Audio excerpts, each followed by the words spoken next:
And I think since then it's kind of just been snowballing off a cliff, basically, because Obama also, actually, in terms of numbers,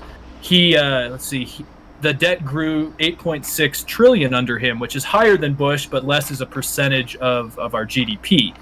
And so I think we're seeing a trend, to me, which just shows that we have all these kind of clandestine efforts. We have all these like never-ending wars, or whatever Trump calls them. And I think the combination of all this has kind of put us where we're just throwing money into an endless fire of a military complex that is clearly not really bringing us an outcome that's working. And like, let's remember that Clinton, when did he leave office? 2001, I guess. Like, prior to Clinton leaving office, he was one of the only presidents in recent memory that's actually helped balance the budget. Yeah. And so there's a clear trend, to me, is that as soon as Bush got in there, 9/11 happens, that just starts shooting up. And then Obama was caught in these endless wars. He didn't really do much to help. He also had a recession, which is important to remember. And Trump kind of just exasperated it by kind of careless policies, and then we had the pandemic be an icing on the cake. So that's kind of my wrap-up, in my opinion, of what's happened in the last 2 decades. Yeah, and let's talk about Trump a little bit, because you hit the nail on the head with Bush and Obama, but Trump campaigned on reducing the debt and fiscal responsibility, and being so good at deals and able to manipulate tariffs that he would reduce our deficits, reduce our national debt. And the opposite happened even before the pandemic. And I think we have, where was that one? From ProPublica. ProPublica talked about how the revenue that increased from tariffs, because the idea was, well, we're going to reduce tax cuts, or we're going to reduce taxes. Sorry, we're going to reduce taxes. That will stimulate the economy, and overall, the revenue from that, including from some tariffs to protect American businesses, that will make up the difference and help us balance our budget. That was the idea. And it didn't turn out like that. And ProPublica here has a great article about, digging into what happened with our national debt under Trump, even before the pandemic. And how, look, it says here that tariffs did bring in additional revenue. In fiscal 2019, they netted about $71 billion, up from $36 billion under Barack Obama's last year. But although that's a lot of money, that's less than 1/750th of the national debt. So the idea that this could somehow fill the hole that these tax cuts were creating is false. It didn't pan out that way. And I think that's there's the two sides of our national debt. One is, I think you're right that we could probably curb and be more efficient with our spending. I think that's almost always true. And I always encourage our government to reanalyze, make sure that there's like committees to reanalyze our policies and the way we're spending our money, especially with the defense budget and Social Security. That has to be a part of it. But the other part of it is the revenue side. It's to me, it was unwise to cut corporate taxes by 14%, while we were already at such a low unemployment, right? The good times. Before the pandemic, Trump pretty much talked about it all the time, which was how good the economy was doing. And it was doing good. And I think that in those times is when you save for the future. And instead, as we cut our revenue, kind of expecting the good times to keep on rolling. And that's not what happened. Now, of course, again, we could have done a lot more to prevent what happened with COVID, but we couldn't have predicted the COVID crash. But still, you could at least assume that there will be some kind of crash eventually, and you need to have, the ability to ride out the storm. And I don't think the Trump tax cuts allowed that for us. I think the tax cuts combined with the increased spending with the COVID pandemic is the opposite of the balance sheet we should be achieving. Yes, absolutely. No, I think that's the perfect storm, which is interesting, again, because Trump's a Republican. Well, he ran as a Republican. I would disagree that he's a Republican, but anyways. And second, basically, he didn't do it through a giant military, quagmire. He did it because of kind of this optimistic carelessness. It's clear, like, the donor class in the Republican Party wanted it. That's who he was supporting, even though he was going to drain the swamp. And corporate tax cuts, these middle class tax cuts that expire quite soon, all leads to exactly this quagmire. And then let's mix in a trade war that, it helped us a little bit, but it also didn't pan out as much as we were hoping for. And then flash forward to 2020, a once in a life or once in a century pandemic is going to do that. And that's the sort of fascinating thing to me, more on kind of the political philosophy side of it, is that to me it seems like the Republican Party has kind of a market control over kind of working class voters right now. And but they really haven't had a platform ever to deal with it. They have the appeal to working class voters. I mean, Trump obviously did quite well with a lot of working class voters, sure, yeah. But the policies don't reflect that. And to me, it shows that the GOP and the the Democratic Party have pretty similar, at least, goals on spending. But how they spend it shows me that the GOP is really corporatist in so many ways that, and if you just look at this, because even Bush and Obama, a lot of the reasons why this happened was external forces like a recession or 9/11, and the fact that Trump kind of did this based on the policies of, like Gary Cohn, Goldman Sachs guy. Like, these are the people that would want this. They're not the ones that would actually want to help average Americans. And it's fascinating to me because still so many working class Americans support the GOP and they support Trump, and clearly the policies don't mirror that. So again, like I am a capitalist. I think capitalism's the best system out there that we have. But at the same time, I think we need to look at countries like Norway, like most of the Scandinavian countries, even China in some aspects, where they spend a bunch, but they get a lot in return. Like, obviously, I'm not saying let's lock up Uyghurs, let's do all the crazy stuff. But if China wants something done, they'll spend a shit ton of money and get it done in weeks. Yeah. Where for us, we spend a shit ton of money, and it takes 10 years to even enact some of the thing we spend it on. And I think it's just a broken system. So that's why I think a lot of more libertarians are like, well, what the hell? Like, we're getting the worst of everything. We're spending a lot and we're not getting anything in return. And I think Trump kind of showed that. And then in the last year, we got one stimulus check back in April, and it took almost a year to get the second round of that. And that's not effective government. That's broken government. And we're still spending like it should be effective. Yeah.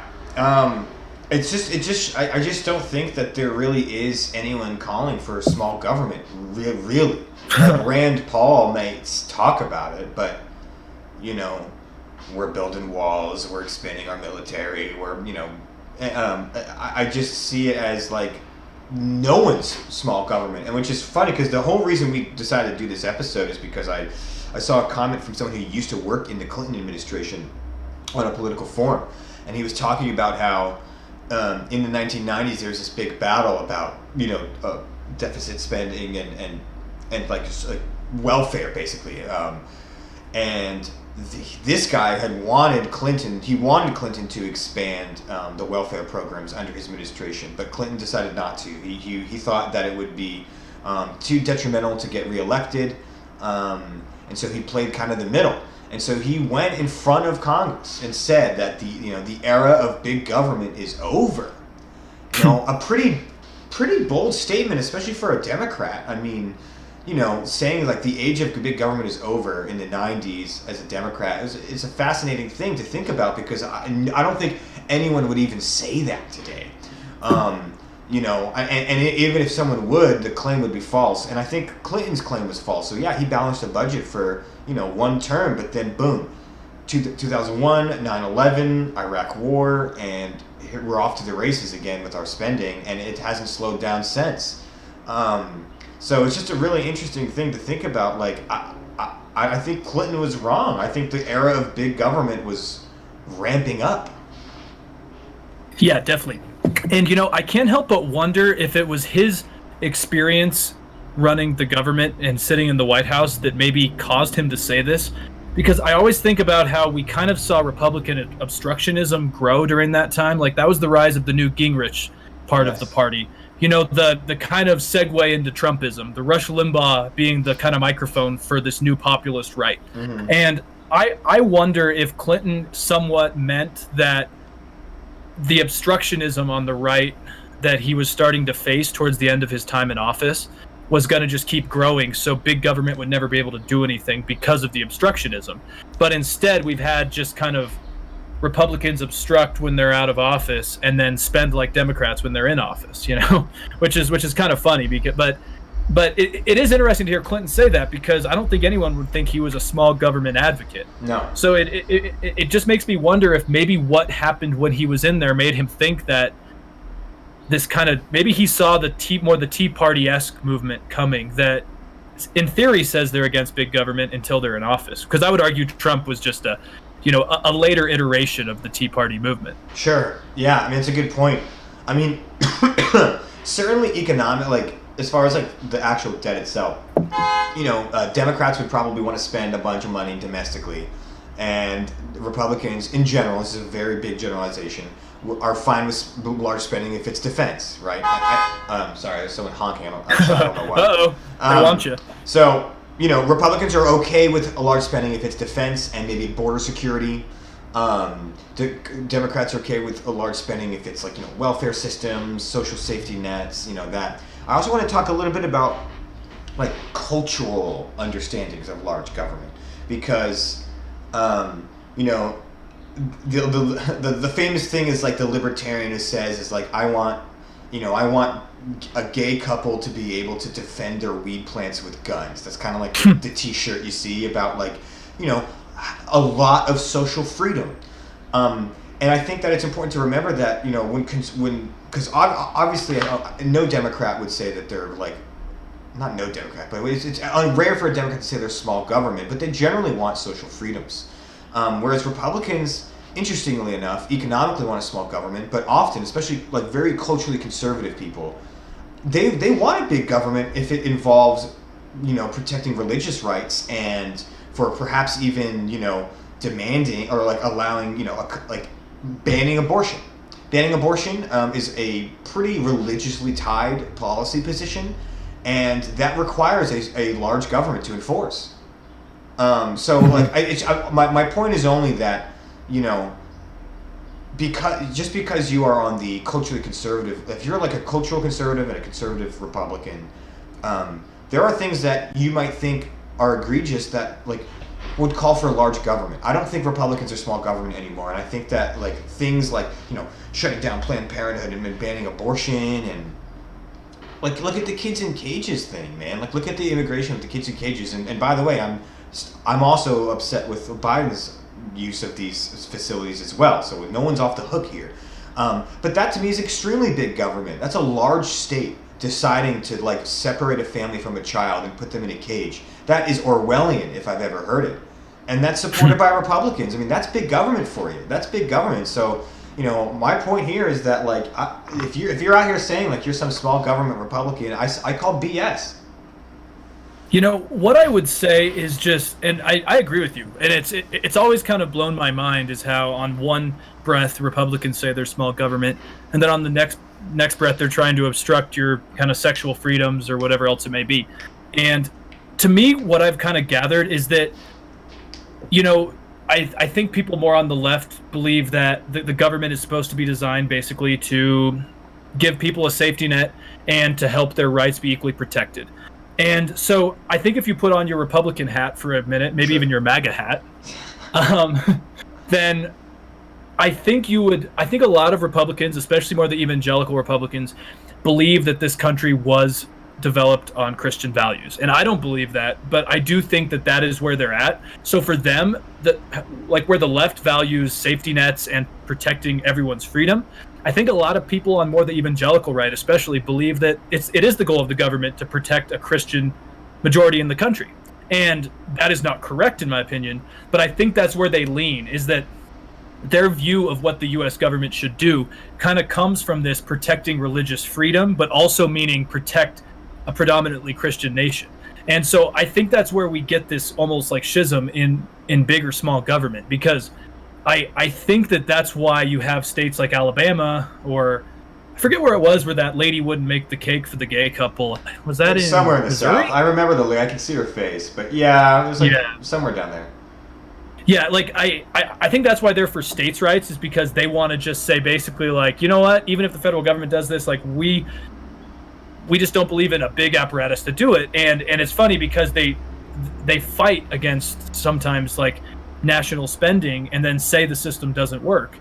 But it's become kind of a chicken or the egg argument. But I think that if you don't have a federal apparatus to deal with stuff like abortion rights, then it makes it easier for them to keep allowing, clinics to make up these decisions that are controversial and maybe not constitutional.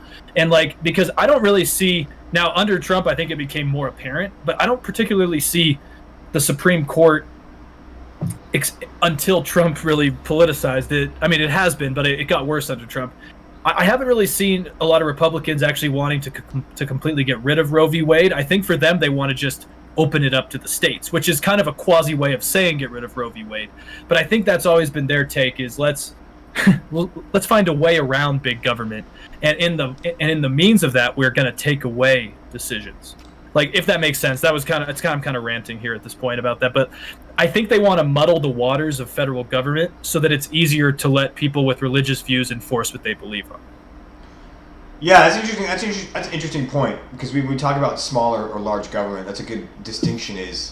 You might want a small federal government, but a strong and more involved in your lifestyle state government, right? Mm-hmm. That's a good point. People might want their individual state to decide things for them and not have the federal government have a say. That's a different kind of large government, right? It's still a form of it. Right. But that's a good point. I just think it's. No, I'm not I personally think large government is fine if used well, and I think that large governments are actually a necessary foundation on which strong economies could grow. I think that one of the reasons America's economy is so successful compared to the world, on top of many other things, but one of it is a strong federal government. If you look at the economic impact post-World War II, FDR policies, strong government investing in infrastructure and investing in its country, it shot us to the moon, or at least overall GDP. Again, not everyone saw that success, but it shot America to the moon for the next few decades. So I'm fine with large government as long as it's used well and efficiently and correctly and without reducing anyone's human rights. But I do think that it's a shame that there is no real, legitimate, and consistent small government movement to kind of keep the two sides in check. I mean, I guess you could say it is libertarianism, but the reality is, I'm sorry out there, libertarians, the Libertarian Party is kind of a joke. I mean, you put up Gary Johnson 9 out of 10 times, you're going to get laughed at.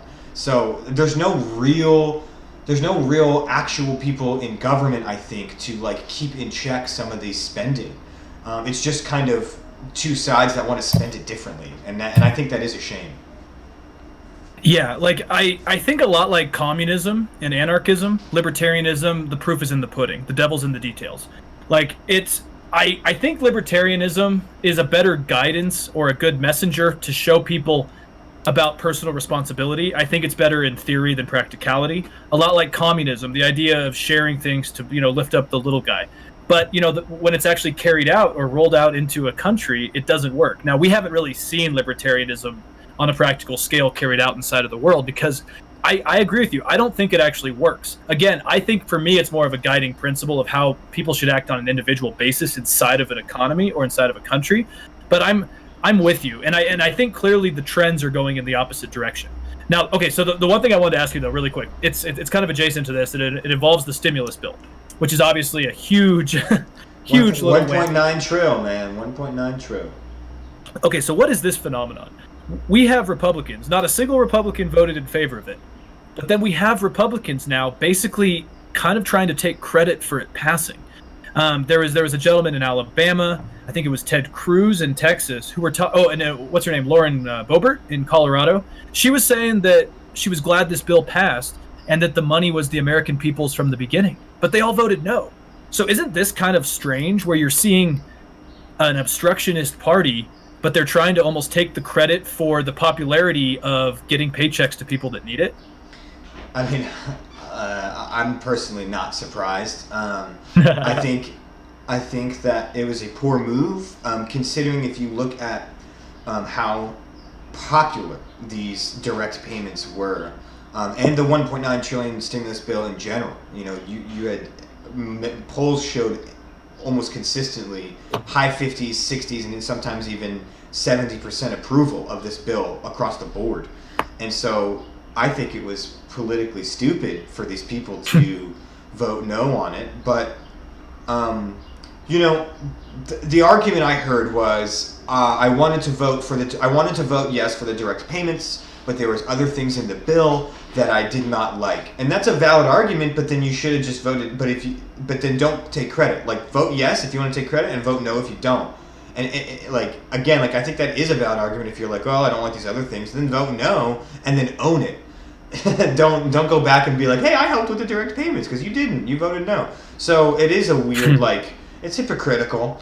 It's it's what is it, like smoke bombing, or throwing sand in the eyes, right? Like trying to distract from the fact that you actually wanted to kill this bill, and then you're saying, oh, we gave Americans help. But Bernie Sanders had mentioned that the political reality is people only really care when they get that stimulus check in their bank account. They're unfortunately only maybe the politically inclined will be there to actually count who voted for what and take a really consensus of who actually did support this. I think a majority of Americans are just going to get that check, say thanks Biden, not realizing it was voted through Congress, and just move on with their day. I would think it's politically stupid, but I've been surprised so many times in the last few years by the American public that perhaps these Republicans will just be able to do it, and they can look back and say, hey, I helped you out, even though they voted no. Yeah, and the one thing I would add to that, because I think you're right, and Adam Kinzinger, who's one of the Republican congressmen that I really do still like, he was more honest about it. He's like, I didn't find unity in this bill, so I voted against it. At least he was honest. But also I think there's a kind of a sickness inside of the Republican Party that involves the view that government doesn't do anything and that they don't have a role in government, because Ted Cruz, goes to Cancun, and his basically key argument was that I'm a I'm a senator. This is a Texas issue. He's like, there's nothing I can do about this. And I kind of see the same thing from the Lauren Boeberts, who said, I voted against it. What am I supposed to do? But this was good for people. It's like there's this view of kind of nihilism inside of the GOP that's like, they'll get it done. We'll try to obstruct it, and we don't really believe we have a role in government, so we'll just jet off to Cancun or vote no. But then when it gets fixed, we'll kind of go along with it, And I think that's that small government kind of problem. Yeah, I mean, I also think it just goes to show how BS this whole conversation about unity is. I think that even that comment of I don't see unity in the bill. Like, dude, tell that to the people struggling. Tell that to the guy that really freaking needs this check, or the women that you see it on the news. You see these stories of people that are like, when this $1,400 hits, I will then be able to buy my groceries, and I'll finally be able to take maybe a month where I can just breathe, right? And imagine being in that situation, and then this senator who makes six figures a year at least, because obviously they have other forms of income, is telling you, well, I don't see unity in the bill. Like, what the hell does that mean? What does that mean? That doesn't mean anything practical. And it goes to show that, look at the votes. No GOPs voted for it at all. There's obviously no semblance of crossing the aisle. The Democrats, you could argue, didn't do much crossing the aisle either, but they did do some concessions, and those concessions were to get moderate Democrats. They were to get Joe Manchin on board. But the fact that, like the minimum wage fight, completely gone, out of the bill, and no Republican voted for it, no compromise whatsoever, unity, it's a dance. It takes two to tango, and I don't see Republicans wanting to dance at all. So don't give me this crap about, I didn't see unity in the bill. Dude, screw you, man. That's such a abstract. That's such an abstract cop out of a response to a seriously needed stimulus package. Now, if you want to go dive in deep and think about specific, you want to look at specific things and be like, hey, I think this might be detrimental to the economy, or hey, this might not be the best way to use this money. That's fair. I'm all for criticizing a very big bill that should be criticized at certain points. But the idea of I don't see unity is just so dumb to me. That's such a cop out. Well, Drew, and you're wrong. There is unity in the bill. 70% of Americans were in favor of it. Exactly. If you have and that's a rare amount of public support for a bill this big, and you're telling me that there was no crossing the aisle. I mean, it is a massive testament to how entrenched our parties are and how BS this conversation of unity really is. Mm-hmm. No, absolutely. And to me, it just shows that we just have a problem with Republican obstructionism. Like, I always have wondered if it's like a chicken or the egg argument. Is our federal government bogged down because it's bogged down, so then Republicans hate it? Or is it because they keep, like, not supporting federal funding and keep talking about how bad the government is, so eventually it actually becomes bogged down? Like, I think we have a problem of obstructionism on the right, and it kind of brings me back to kind of like pre-Civil War, where the rise of the Republican Party happened. You know, you had the Know Nothing Party, you had all these other parties that were kind of just obstructionist, and it gave route to a new party. And I do wonder, good or bad, if something does come out of this, because the Republican Party didn't, I mean, to me it's unconstitutional and just anti-democratic, excuse me, that I think it was like 35 to 40% of Republicans, depending on the poll you look at, supported this stimulus check, or at least the majority of it, yet not a single Republican voted for it. That's not representing your base. That's not representing your voters. That's by definition anti-democratic. And it's that, like, who's not for unity are the Republicans in the Senate and the Congress right now, not Democrats. It's not Biden's fault, and it's going to be interesting, man. But I think the government is just going to keep getting bigger, and we're going to keep seeing opposition to it.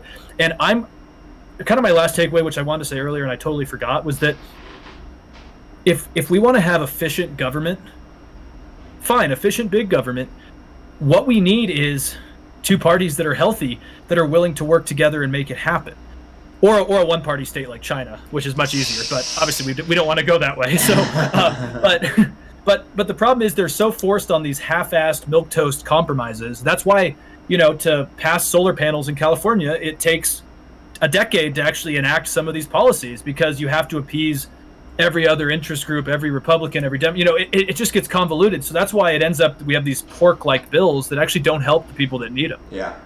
Yeah, we have kicked the can down the road for the last 80 years, and that can is getting huge. And while governments can operate on debt, and, you know, economists talk about all the time that governments can certainly and do successfully operate with the debt, you don't want it to grow that big and that fast.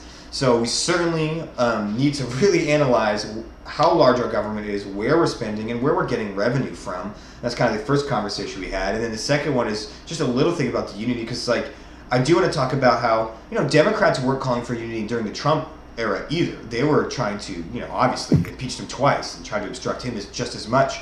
But there was no conversation about unity. Republicans never called for it. Republicans were like, we're in charge, screw you, we're going to do what we want. So, like, there was no olive, like, for Trump era, no one extended an olive branch on either side. For Biden seems like he's trying to extend an olive branch, and Republicans are swatting it away. That's the difference I see. I'll admit that Democrats were not about unity during the Trump period either, but I don't think no one asked them to be. Yeah, no, that's a great point. And again, like, I just think that we need to stop just trying to obstruct the other party. Yeah. You know, that it's never going to get good outcomes. You need two healthy parties that are willing to kind of accept they're wrong on one thing and not on the other. And that's probably not going to happen for a long time. Yeah. But I just see right now this state of affairs. I mean, Obama gets elected, you know, the rise of the Freedom Caucus and the Tea Party, they obstruct him. He can't get anything done without executive action. And Trump gets in, overturns all Obama's stuff, and the Democrats do the same. It's just this endless cycle. Yeah. And like just replace D with R, and it's the same thing. And it needs to stop, because, you know, Denmark, Sweden, some of these countries, I know they're small, but the idea still is the same, is that they're hyper-capitalist, but they spend a shit ton on things that help people. And also they have the happiest people in the world. Denmark's #1 for happiness. So obviously they're doing something right. Yeah. And it's effective big government that also allows the free market to shine. Oh, there you go. Well, that should wrap up this this episode, talking about, is there a small government movement really in our government at all, and the massive amounts of debt. So let us know your thoughts on this debt. Is this an issue, or can we keep operating like this, like we have for decades, and just kind of keep an eye on it? Let us know your thoughts. We definitely want to hear. We're about to wrap this episode up, and then we're going to be talking about what's next. What are we going to talk about next, Alex? Well, we're going to be talking about statehood, which I'm pretty excited about. That's mainly D.C. and Puerto Rico, maybe a little Guam in there, but it's a hot button issue, and I think now that Democrats are in quiet control, it might get kind of moved forward. We'll see. So stay tuned for that, and thanks for watching the Tonic Accord. Adios. All right, for everyone watching live, Kyrgyzstan Karm, I see you there. We are gonna go right into this. I'm gonna run to the banyo very quickly. Do your thing. I gotta save this now.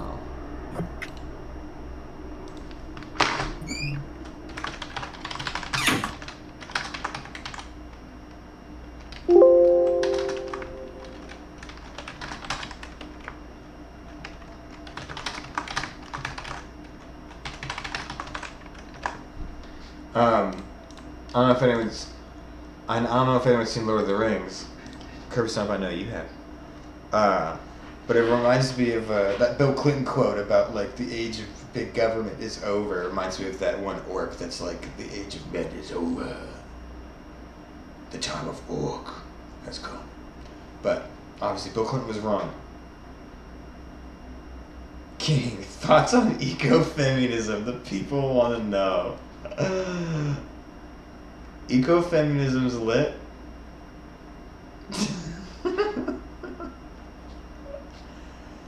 Def of the eco-fem part. The eco part and the fem part is the most lit in my opinion.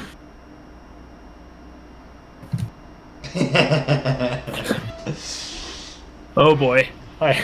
Oh god. Alright, what's up, dude? Not much. Ecofeminism. Femunism. Ah. Yeah, it's okay, so so now we're doing statehood, right? Yeah. Sí, señor. Buenísimo. Let's do it. Hola, bienvenidos al Tonic Accord. Soy Alejandro y vamos a hablar sobre Puerto Rico, Sobre Puerto Rico, estado. Posible estado de Puerto Rico. Vámonos. Okay, so bienvenidos a la Tonic Accord. ¿Dónde está? Okay, no, I'm kidding. Let's get this. I'll become like a Hispanic YouTuber. That'd be dope. We could be like Tom Segura, get into the Spanish podcastings, Did he really? Tom Segura has a Spanish podcast? Yeah, he's a Peruvian, which I didn't know till recently. But I had no idea. No way. Yeah, he actually is like very fluent in Spanish. I listen once a week to his comedy in Spanish. It's quite good. Presently. Dang, that is cool. Tom Segura. Yeah. All right. So let me know when you're good to go, and I'll hit the record button for the Yeah, let's do it. I'm good whenever you are. Recording in 3, 2, 1. So I think everyone knows that Puerto Rico, or shoot, wait, redo that. I was gonna say the United States, not Puerto Rico. Sorry. Take two. Let me delete this bad boy. Oops. No, brain's not working. You're good. Can't. Yeah. All right. Recording in 3, 2, 1.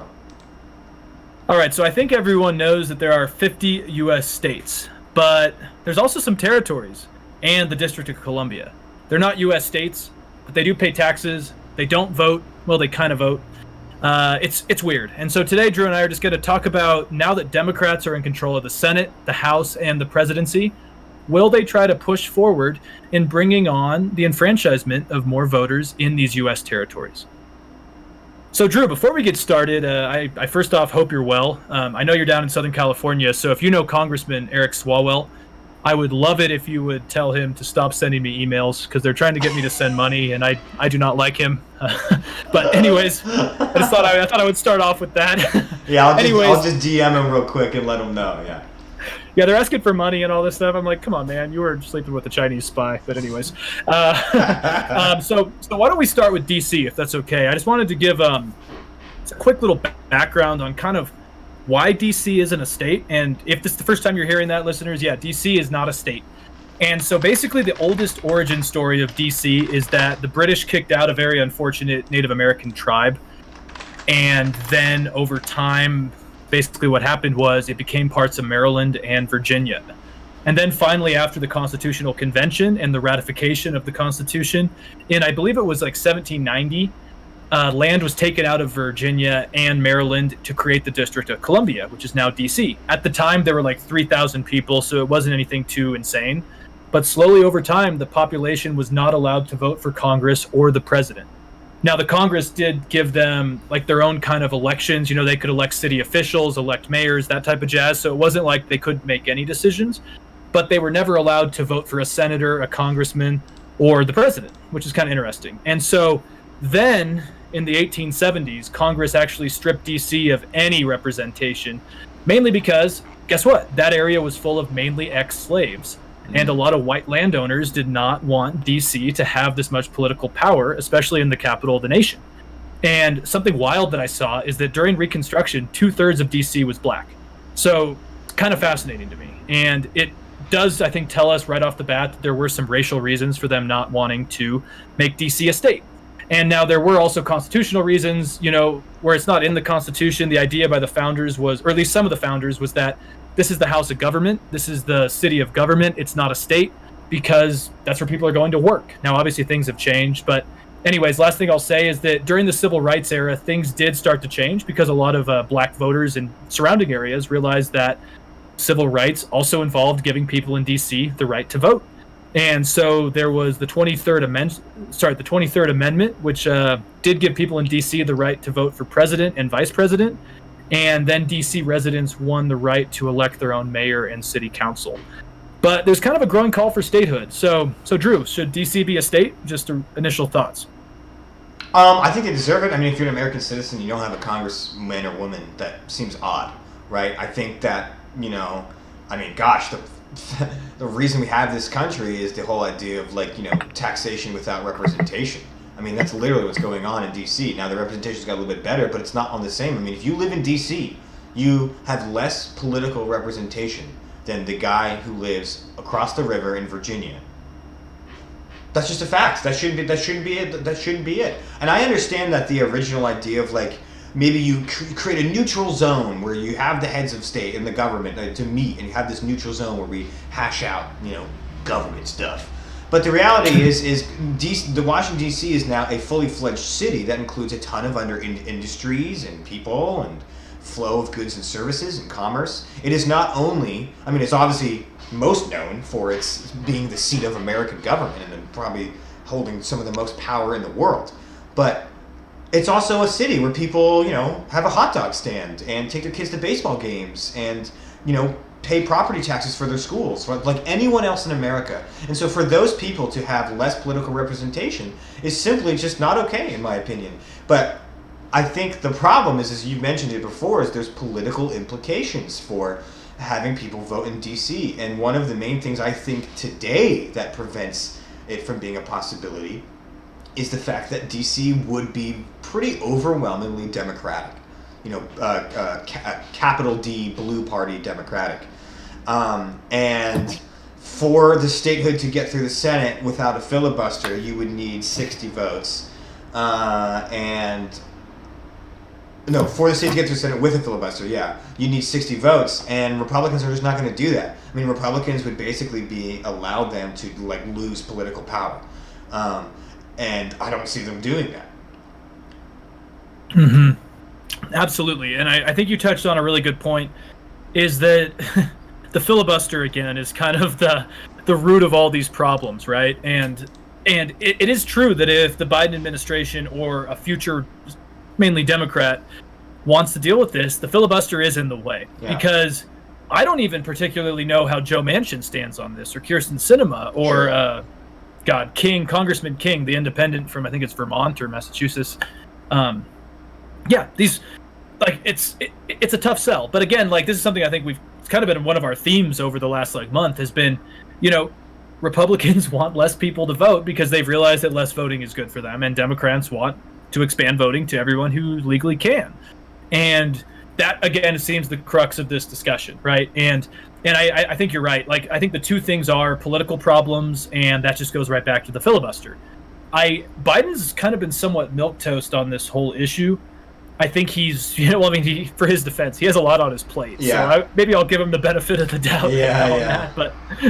But I would almost argue that the compromise that would work, and this kind of somewhat segues, but we can stay on DC, but I think we need to bring Puerto Rico and DC in together. Right. Because I didn't know this until recently. Like, I think yesterday when I was reading a little bit on it, is Puerto Rico's actually elected some quite conservative people. Sure. Like, Puerto Rico is not just some Democratic haven where everyone's just going to come vote for Biden, Like, and a lot of Republicans, like the Republican platform prior to Trump was actually statehood for Puerto Rico. So I would argue that a Tonic Accord type of compromise would be, let's bring them both in together. So Republicans are kind of appeased. But now again, like Trump's Hurricane Maria stuff probably didn't really help Republicans, but who knows? Yeah, I mean, look, especially with the last election, if you look at the demographics of Hispanic voters, or Latino voters, I guess, they're increasingly becoming a coin flip of Democratic Republican, especially older Latino folks, more culturally conservative, perhaps even, religiously Catholic. It's not, like you said, it's not like a de facto they're going to be a Democrat. So I do see Puerto Rico as being like more plausible of the two, between DC and them, being, admitted into the union as a state. For that exact same thing. It's like, I think that there's some Republicans, and I think we even had here in the past, there have been Republicans from Florida that have promoted moving Puerto Rico to statehood. Obviously, Florida has a lot of, a huge Hispanic population. A lot of Puerto Ricans are in Florida. So, I can see how that has more support there. And yeah, I mean, the political realities of Puerto Rico are more balanced than they would be in DC. I still think overall Puerto Rico would probably go blue, but I mean, that could change. Who knows? And the people of Puerto Rico themselves, who are U.S. citizens, contrary to what Marjorie Taylor Greene might believe, these people, the people in territories, are U.S. citizens. I think they deserve a say. I think if you're a U.S. citizen, if that's what it says in your passport, you should have the same amount of political, enfranchisement as anyone else. And that's not the case for some people. So I do think Puerto Rico should be admitted as a state. I think it's more politically plausible. And I like your idea. I like your idea of bringing them in as a package. But I actually don't think that would even work. I think it's a good idea, but I still don't think that would work, because if Puerto Rico's a coin flip and DC is solidly blue, it still shifts to the left. Right. No, absolutely. Like, I'm being very optimistic there. Yeah. I mean, there have been studies, though. A Fortune study said 50% of the people they surveyed, want DC to have statehood. And apparently after the Capitol riots, actually more people wanted DC to be a state, which was kind of interesting to me. A lot of Americans also support Puerto Rico, but again, there is the political feasibility of it. And I just wanted to say too, like I gave a background on DC, so I thought I would just mention that Puerto Rico, Guam, and the Philippines were, not anymore, but Puerto Rico, Guam, Cuba, and the Philippines were all kind of a package deal after the Spanish-American War, that we kind of got as territories. And honestly, man, from what I've gathered, the only criticism from people about bringing in a state like Puerto Rico into the Union would be economic reasons. They say, well, it's GDP, blah, blah, blah, is not great. It would hurt the Union. American taxpayers would have to pay for this, yada, yada, yada. And there's a really interesting example about Lisa Murkowski, one of my favorite Republicans in the Senate right now, from Arizona. And there's a great article that I read where it was talking about how she was born at a time when Alaska, because she's an Alaska senator, that she was born when Alaska was still a territory. And through her life, she saw Alaska become a state. And actually the big argument for Alaska becoming a state was that it was super poor at the time, and that statehood actually helped improve pretty much every industry. Let's see, it says here that the situation vastly improved full admission to the Union, 26% wage growth, 26% increased job creation. It basically helped everyone in Alaska do better, in a nutshell. And so I think the only like honestly, I've looked into it. The only arguments for people to say that Puerto Rico shouldn't be a state is it's a poor territory that would hurt the economy of the United States. And at least Alaska, I think in 1948, I think it was sometime around there, when it was brought into the Union, it actually brought Alaska up with it. Sorry, it was 59. Mm-hmm. And so a lot of people think that Lisa Murkowski actually could be a crucial person if there was ever a vote, that she could actually be a crucial Republican to go along with this, right. And maybe even DC. So I think it would be interesting, because to me it's actually really not a right or left issue. It's kind of more like economic and kind of where your values stand on maybe different issues. Sure, I mean, it should be that. It absolutely should be that argument. I do think that the political aspect, especially of the DC one, is the main reason why we're not going to see that happen.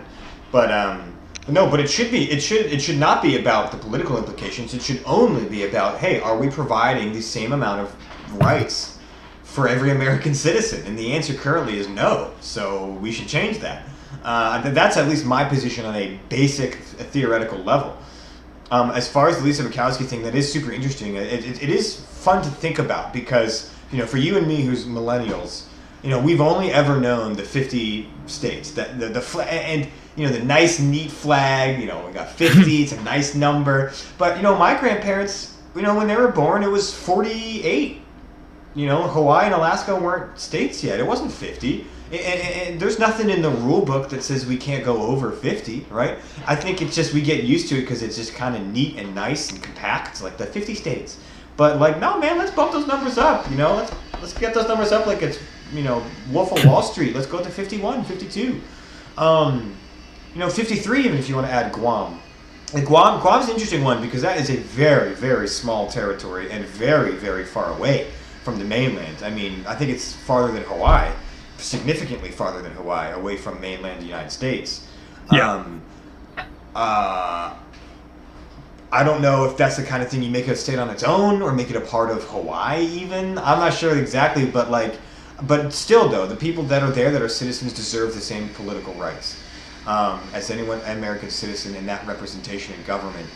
And I think it's also important about the Alaska point is that, through our research, we learned that process did not happen overnight. They started trying to get the Alaska Territory to become a state in 1919, and only after trials and tribulations and losing by one vote a few times, it happened in 1959. So that's also important to remember that let's say we do start to see the ball getting rolling on something like Puerto Rico. Just because there's a bump in the road doesn't mean it's going to be over, right? It could be a 15-20 year battle, but who knows? Maybe by 2040. We'll have 53 states. It's unfortunate that it seems like it takes that much time, but the winds of change continually blow, and I think that it is possible that we could see more states added to the Union. And like you said, the economics of what happened to Alaska, I could hope that would be the same for Puerto Rico, that it would not only lift the people in Puerto Rico up economically, but also create a feedback loop of commerce and goods and services to the mainland United States as well. I mean, I really don't see why not, frankly. Yeah, and do you know what kind of always fascinates me here actually is that there's I just noticed that basically I think the Constitution, it was Article 5 or something like that. It talks about how territories of the U.S. can basically be defined as something that we have annexed or etc., but is not touching other states. So I'm like, how did Hawaii kind of get streamlined, or Alaska? But like you said, it took a long time. Yeah, it kind of fascinates me because Guam has its own tax system, which is based on the U.S. tax codes. Puerto Rico, which is a commonwealth, has their own tax system based on U.S. laws. So it's these guys are already adhering to our system. And I do think there's a little bit of social justice in this that I understand, is that the U.S. never really gave Puerto Rico, especially Puerto Rico. I don't know as much about Guam, but the U.S. barely gave Puerto Rico an option. They annexed Puerto Rico over 100 years ago, and kind of used it as our economic jumping off grounds. And over time, we've never really wanted to. Yeah, a lot of the Caribbean, definitely a lot of the Caribbean. But we basically, it was kind of a neoliberal before neoliberalism even existed, some more imperialism. And we just kind of let that be. It's kind of half-assed. And these people, they pay taxes. they are involved in our system, but they don't get a voice. Like, I do think just on a humanitarian side of it, I don't even want to go total social justice, but it's something that they deserve to have, in my opinion. And but let's put on our Republican hats for a minute, or like I said in the last episode, our MAGA hats for a minute. Yeah. Would it terrify you if you were a Republican senator, or I don't know, a Trumpist type of person, to know that Puerto Rico and DC are becoming states? Let's say hypothetically they become states. What would be going through your mind? I would be terrified. I'd be terrified before that was the case anyway, because of the way that I think public opinion is going and the way that the party is going. I would be terrified for the long term. But no, I mean, I would be, if, again, MAGA hat on, I would be terrified about DC, because that's solidly blue as it gets, and again, they deserve to be that. They have every right to vote that way. But if I'm putting my Republican hat on, DC is where the concern is. But Puerto Rico could be seen as an opportunity. Again, look at how Trump did with Hispanics in the last election. He increased his popularity among the Latino community. Which is crazy. I mean, phenomenal, right? Yeah. And I do think that if Republicans were to shift away from, I mean, arguably, especially the alt-right and the Marjorie Taylor, if you shift away from basically white nationalism, and focus more on just like you could pick up Republicans in Puerto Rico with the, the whole culture war, go back to conservative Christianity, the religious thing, tie in family values, and obviously family is super big in Latino communities. They on average they have larger families than like white American families. So tie in these values, tie in all that. Like, if I was a Republican, I would hope to see Puerto Rico as an opportunity to gain political clout and political expansion. But so are the Democrats, right? The Democrats are also going to see Puerto Rico as a huge bonus to them, and then a possibility of picking up a ton of voters and support. So, I mean, that's the problem, is I understand why Republicans don't want to admit more states. It's just like the same thing as I understand why Republicans don't want more people voting. It's because they're going to lose. They're going to lose.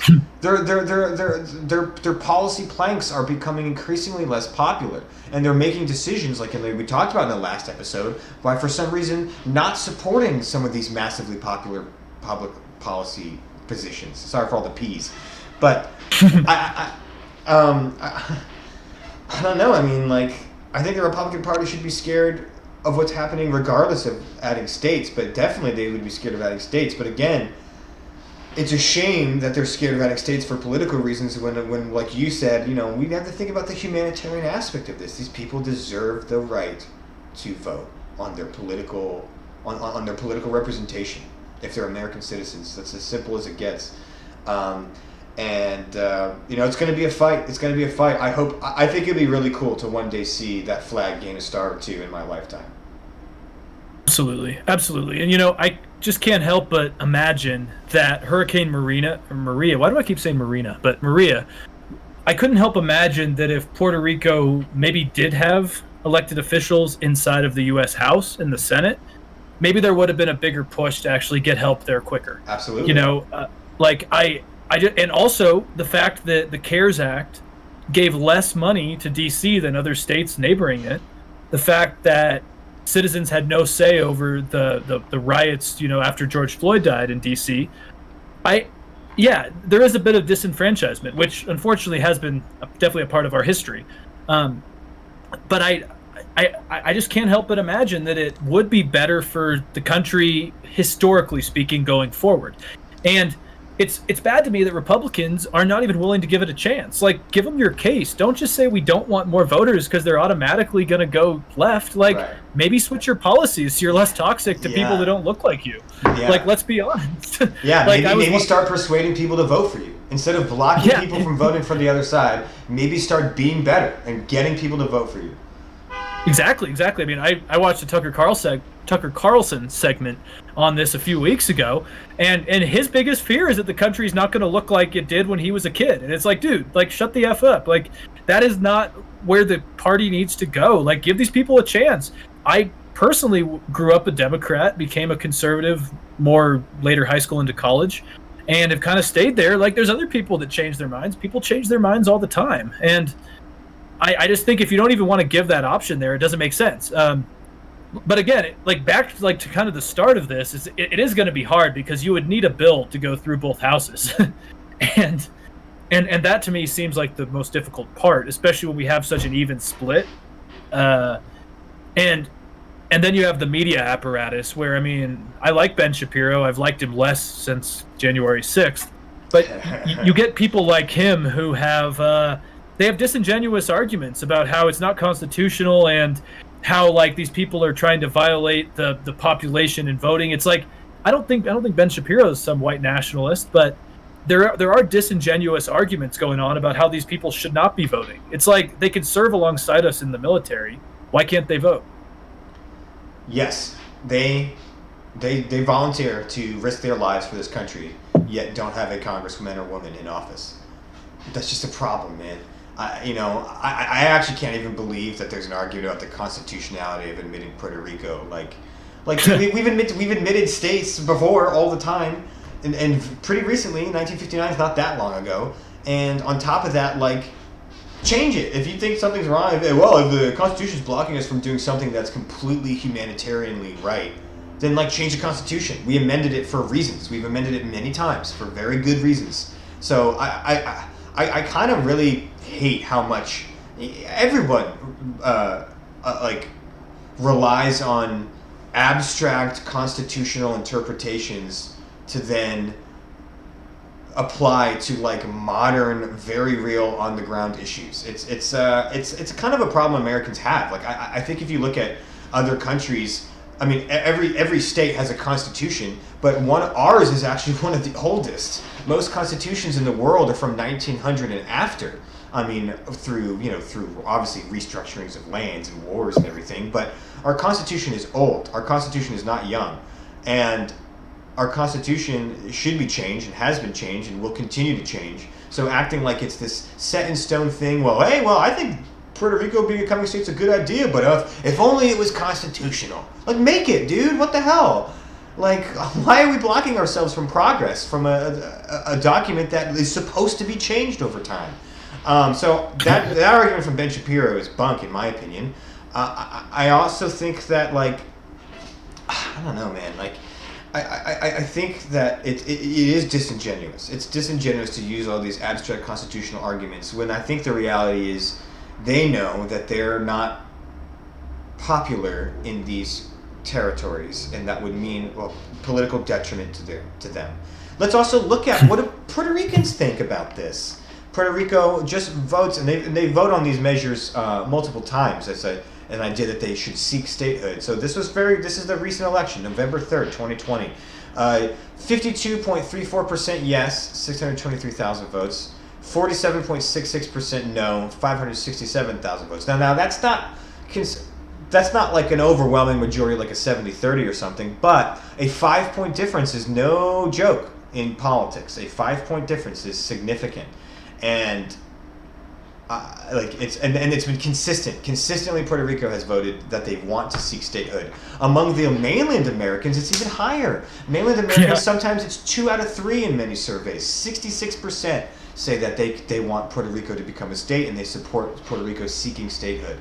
So again, the people are behind it. The Puerto Rican people are behind it. The mainland American people are behind it. I think there's a strong case, if you're looking at past examples like Alaska and Hawaii, that there's a benefit economically to both mainland and new territory to this kind of, coming together. I don't see why not, except for the political realities. And unfortunately, that's where so many of our good policy proposals go to die, is the political realities say, oh, no, we're going to lose votes, so we're going to block it with a filibuster, and good luck. Yeah, no, absolutely. And first, I would like to know why that 47.6 or whatever percent of Puerto Ricans don't want to be a state. It is, yeah. I'm really a good point. But I would imagine that, whatever, but yeah, the constitutional thing also, like, I'm not a constitutional expert, but Hawaii is much further from the U.S. than Puerto Rico, at least looking at a map. So if Hawaii could become a state, I'm pretty sure Puerto Rico could become a state. I'm just saying, based on what my eyes are telling me. And second, like for a Guam, my practical solution would be let Guam become its own country or do its. I mean, that probably is complicated because they're already part of the U.S. system. Their tax codes, their yada yada yada is all part of us. But like, why do we even care about a small tiny country like that is so far away and they can't even vote? Like, what's the practicality of forcing them to be under our umbrella? And why do we even want them under our umbrella at that point, right? Like, I just wonder, especially like a Guam or the Virgin Islands or American Samoa. Like, why don't we just let them do their effing thing on their own, man? Yeah, I mean, especially, I mean, look, if you put it to a vote and they want to be separated from the United States, I say let them go. I mean, the reality is these territories are remnants of an imperialist past.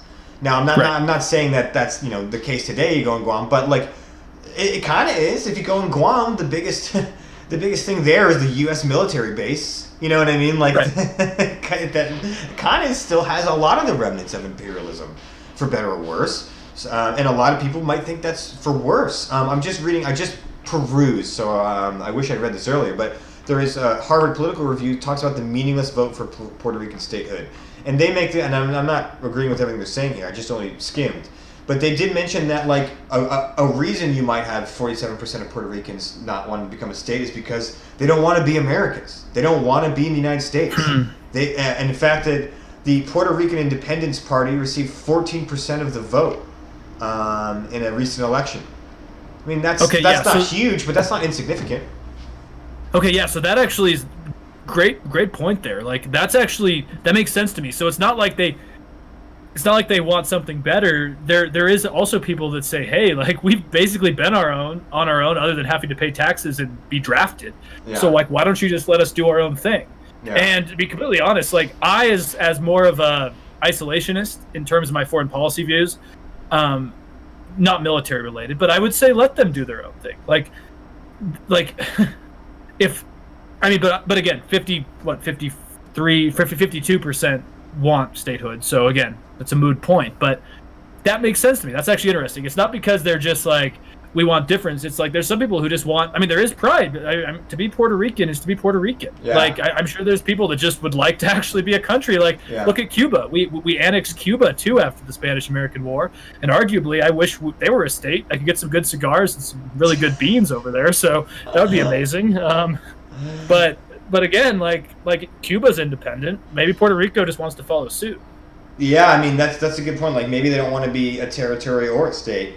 And that's the argument that this Harvard Political Review makes right now. It says Puerto Rican statehood would irreversibly deny the wish of many Puerto Ricans to just be that, Boricuas. But again, obviously, it's still split, and the majority want to be a state. I think that's the thing, is I think we should respect these referendums in these territories and give them the political representation that they deserve. Or if they don't want to be a part of the system, begin a process of letting that happen. But I don't see that happening, because the United States is going to be like, hell no, we're not giving up our military base in Guam. Or if it is, it's going to be like, well, if you want to be your own country, fine, but you're going to have to let us have a military base. A big like fat Guantanamo. One. Yeah, a big fat one on your island. So, I mean, it is a weird position for these people to be in. I don't envy them as far as, feeling like you're between a country and another. I can't imagine what that feels like. So, I don't know, but I ultimately, I think I've said it before, I think we should respect the referendums that they set out. I think we should admit it to the state if they want and give them the exact same political representation that any other American has. Yeah, definitely, and I agree with all of that, honestly. Again, because I think lately, since kind of the Trump era is over, you and I have maybe clashed a little more on more like black and white, Republican, Democrat, more economic stuff. But with this, like, again, I don't think it's a right or left issue. It's kind of more just like how you view the U.S. should kind of operate. And my thing is, though, is that D.C., I think, needs to become a state. Like Puerto Rico, there's a debate there. Guam, there's a debate there. But D.C. is home to, I think it's about 700,000 Americans as of this year, and they don't have a representative. It's more than some states. Yes, and to me that's a tangible difference. It's like these people live in the continental United States. The seat of government, literally the Congress that you don't have a say in electing anyone to, is in your own city. Like, that's kind of nuts to me. You're walking them go in like, man, I wish I could vote for one of them. Well, the weirdest thing is they have shadow congressmen and women that they can elect, but they don't do anything. Like, it's wild to me, man. And and the sad part is that it is mainly like minority communities and less wealthy people that are the ones that are being impacted by this in DC. Very interesting, huh? And it's a weird pattern we always find. Yeah, weird. Yeah, I think this issue is a good litmus test to where your actual like political ideology lies. Because get rid of the like, do these people deserve these rights is kind of the base, like the and of course we do want nuance and to get deeper, and we have. But I really think an issue like this is, like you said, it's not like a Democrat, Republican, who can outsmart the other. It does seem like it's like, man, like what is your political ideology? Do you believe in a democracy? Do you believe that a healthy democracy should exist with more people involved and participating in it? I do.